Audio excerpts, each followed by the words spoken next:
Tonight, if you hear a strange sound outside your window, you might feel a small flicker of unease, but you'll probably check your phone, roll over, and go back to sleep, because realistically there isn't much out there that can kill you. But rewind 50,000 years. Step outside that same door, and the world becomes almost unrecognizable. A bear the size of a car.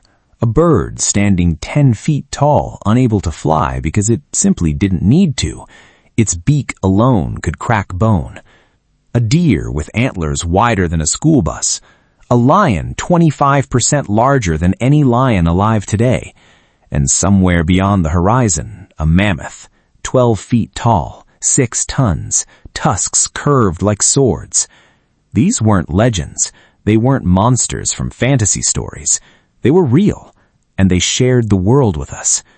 Every morning, your ancestors woke up in a landscape filled with animals that could crush, gore, trample, or tear them apart in seconds. Yet somehow, we survived.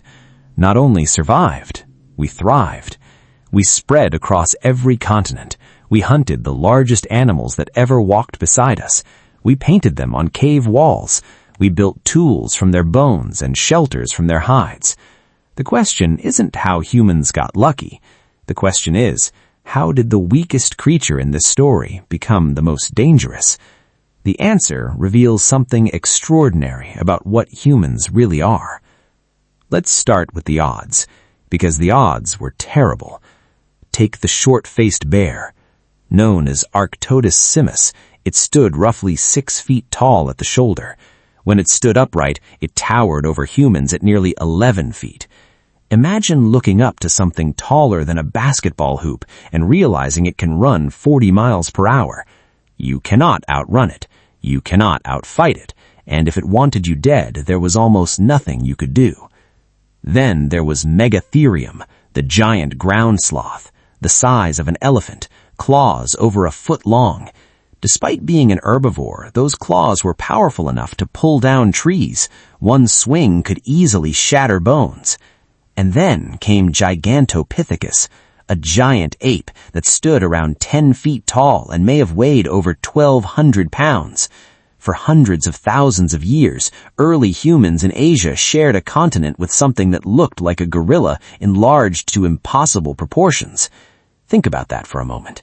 Humanity's distant ancestors weren't alone in the forests. They were surrounded by giants. So how did a relatively small primate with no claws, no fangs, no armor, and mediocre speed end up winning? Most people assume the answer is weapons. And yes, weapons mattered. The oldest known wooden spears date back roughly 400,000 years. What's remarkable is how sophisticated they were. Carefully balanced, aerodynamic, designed for accuracy. The people who made them understood principles of physics long before science had a name. But a spear alone doesn't explain our success. A spear gets you close enough to a mammoth to throw. A mammoth only needs one mistake from you, one charge, one step, one impact. The real advantage wasn't the spear. It was the mind holding it. More specifically, many minds working together. Humans evolved something almost unprecedented in the animal kingdom, collective intelligence, the ability to combine individual knowledge into a shared strategy. Imagine a mammoth hunt. One person watches the herd, another studies the terrain, others prepare weapons. Everyone remembers what happened during previous hunts. Everyone contributes information. The group becomes smarter than any individual inside it. That's a superpower no claw can compete with. Researchers studying ancient kill sites have found evidence that early humans didn't simply chase giant animals. They planned. They herded mammoths into bogs and marshes where their enormous weight became a disadvantage. They drove animals toward cliffs and natural traps. They used geography itself as a weapon. That required communication, coordination, patience, and something psychologists call theory of mind, the ability to predict what another creature is thinking before it acts. Humans could imagine a mammoth's next move before the mammoth made it. That changed everything. And the foundation of it all was language. Language allowed knowledge to survive beyond a single lifetime. If one hunter learned a dangerous lesson, everyone could benefit. If one generation discovered a better hunting strategy, future generations inherited it. A lion learns from experience. Humans learn from experience they never personally had. That difference is enormous.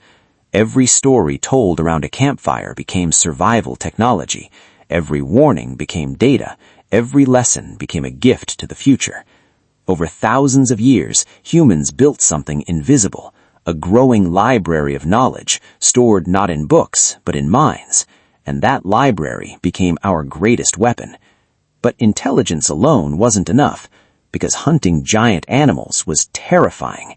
Imagine standing in front of a woolly rhino, 3 tons of muscle, massive horns, capable of charging faster than you can react. Your ancestor faced one with a sharpened stick. Why? Because they trusted the people standing beside them. Trust may have been one of humanity's most important evolutionary advantages. Those hunters weren't fearless. They were afraid, but they believed the group would hold together. They believed others would protect them. That kind of cooperation transformed impossible tasks into achievable ones. No individual human could defeat a mammoth. A community could. And then there was fire, humanity's oldest cheat code. Fire provided warmth, it provided light, it kept predators away at night. But more importantly, it exploited a weakness shared by nearly every large animal on Earth: fear. Most animals instinctively avoid fire. Long before humans learned to control it, wildfire shaped ecosystems and threatened survival.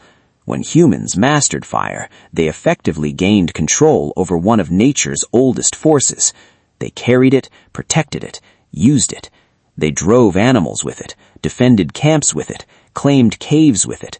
A saber-toothed cat might have 6-inch teeth, but even it hesitated before a wall of flames. For perhaps the first time, the physically weakest creature possessed something stronger than brute force: control. And eventually, the balance shifted. Maybe too far, because many of the giant animals didn't survive our arrival. The pattern appears again and again across history. Humans arrive, megafauna disappear. North America, Australia, New Zealand, different continents, different species, the same story. The animals that evolved alongside humans learned to fear us. The ones that didn't often vanished.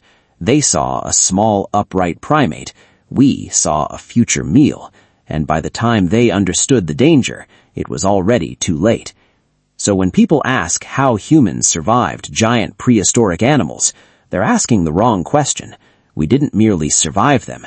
We changed the world they lived in. We outplanned them. We outcooperated them. We turned information into power and trust into a survival strategy. Our weakness became our greatest strength, because weakness forced us to think, forced us to communicate, forced us to rely on each other. The saber-toothed cat had bigger teeth, the mammoth had greater strength, the short-faced bear had unmatched size. But humans possessed something none of them had: the ability to pass knowledge across generations, to learn from the dead, to prepare for dangers we had never personally faced. A mammoth could disappear, its story could survive. And stories are powerful, because stories carry information, warnings, strategies, memories. That is why we're still talking about mammoths thousands of years after the last one walked the earth. The animals vanished, the knowledge remained. And that's what ultimately made humanity dangerous.